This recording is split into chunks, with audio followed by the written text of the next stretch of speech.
This motorcycle was banned from dealerships, not because it broke any laws, but because it kept killing the people who bought it. And it's not even the most dangerous bike on this list. These are 5 motorcycles that got banned from showrooms, from racetracks, from entire racing classes. Not by governments, by the people who actually understood how dangerous they were. Stick around because number 1 on this list is still called the Widowmaker, and you're about to find out why. Motorcycles get banned for one of 3 reasons. They're too fast for the technology around them, too powerful for the frame holding them together, or too good. So good, they made every competitor look obsolete overnight. This list has all 3. Let's start with the bike that made an entire era look ancient. Number 5, the Vincent Black Shadow. In 1950, this bike could hit speeds no production motorcycle had ever touched. The engineering was ahead of its time. A powerful V-twin built with race-level precision sold to regular riders.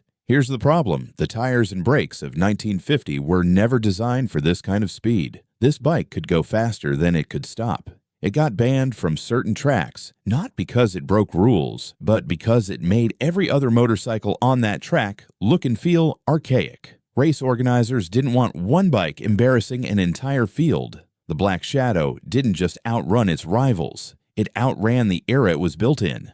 Number 4, the Honda RC30. On paper, this was a street-legal motorcycle you could buy from a dealership. In reality, it was almost a factory racing prototype wearing license plates. Honda built the RC30 with parts and engineering so far beyond anything else in its class that when it entered production-based racing, races meant for regular street bikes, it didn't just win. It dominated so completely that it broke the entire point of the category. The result, banned from several production-based racing classes. Not for cheating, for being too good at a game that was supposed to be fair. Number 3, the 500 cubic centimeter 2-stroke Grand Prix bikes. These weren't just fast. They were unpredictable in a way that modern riders would find almost impossible to believe. Massive, sudden bursts of power with 0 electronic rider aids. No traction control, no power management, nothing standing between the throttle and the rear tire breaking loose. Riders described the power delivery as switch-like. Nothing,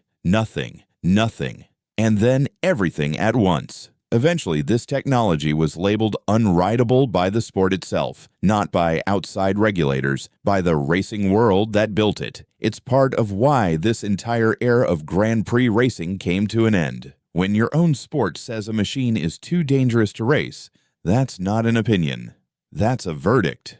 Now here's a bike so dangerous it wasn't even banned from the road, it was banned from dirt. Number 2, the Yamaha TZ750, built for flat track racing. Someone took a 125 horsepower Grand Prix engine, a power plant designed for smooth, grippy asphalt, and bolted it into a bike meant to slide sideways through loose dirt at professional flat track events. The result was a motorcycle that professional racers, people who raced dangerous machines for a living, called too dangerous for their own sport. It didn't get banned because it was slow or unreliable or badly built. It got banned because it was too much engine for too little control, on a surface that gave riders no margin for error. When the professionals ask for a ban, you know the engineering went too far. And now, the bike that started this whole conversation, the one they called the Widowmaker. Number 1, the Kawasaki H2 Mach IV. This bike had a rocket for an engine and a frame that engineers, even decades later,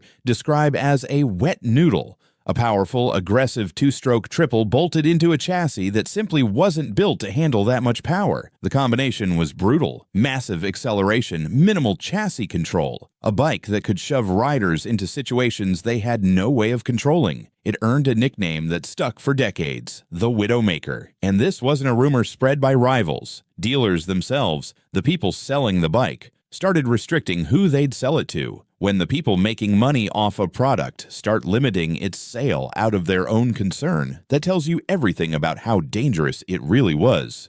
So next time someone tells you modern motorcycles are the dangerous ones, remember, none of today's bikes have a nickname like the Widowmaker. None of them got restricted by their own dealers. 5 motorcycles, banned by tracks, banned by dealers, banned by the sport itself. Not because they broke the rules, maybe because they broke everyone else's idea of what was safe. Which one of these would you actually ride? Let me know in the comments. If you want the next 5 motorcycles, subscribe. I'm already building that list.